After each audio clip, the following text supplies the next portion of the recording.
an appointment with.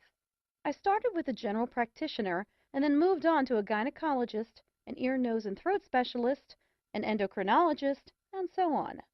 Still, no one could find an answer. Each new doctor would take some tests, prescribe a treatment, and say that it would fix everything.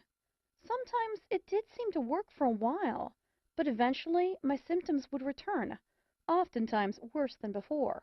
I spent thousands of dollars on antibiotics to treat ongoing infections over the years, only to be faced with all sorts of side effects and depleted savings. Since my family helped to pay for my endless tests and medical appointments, their bank accounts were drained as well. Fed up with traditional methods, I then tried a whole new tactic. I changed my diet and began ingesting vitamin supplements like candy.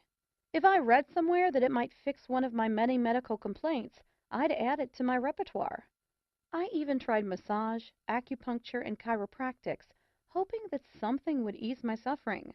By the time I added up all of the expenses, I had spent enough to have purchased my first home.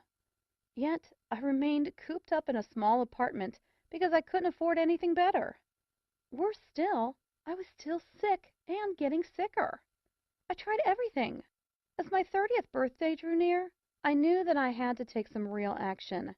It was time to get serious and find some answers. That's when I became a real nut about holistic medicine. I made an appointment to see a naturopath, and while he didn't solve my problem, he steered me in a new direction toward a healthier life.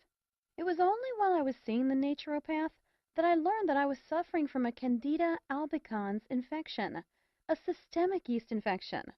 There was yeast overload throughout my entire body, and that's why my symptoms were so varied and getting worse.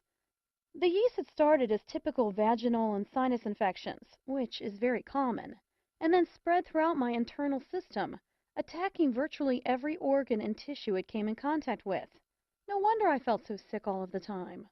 Once I knew what I was up against, I had a new struggle to face, ridding my body of the yeast. My naturopath tried every treatment that he knew of, but while I showed some improvement, I was still suffering. I was not prepared to give up, however, so I decided to take matters into my own hands. In my desperate search for a cure, I wanted to know everything there was to know about Candida infection, how it worked, how it could affect the body's organs, and how to get rid of it.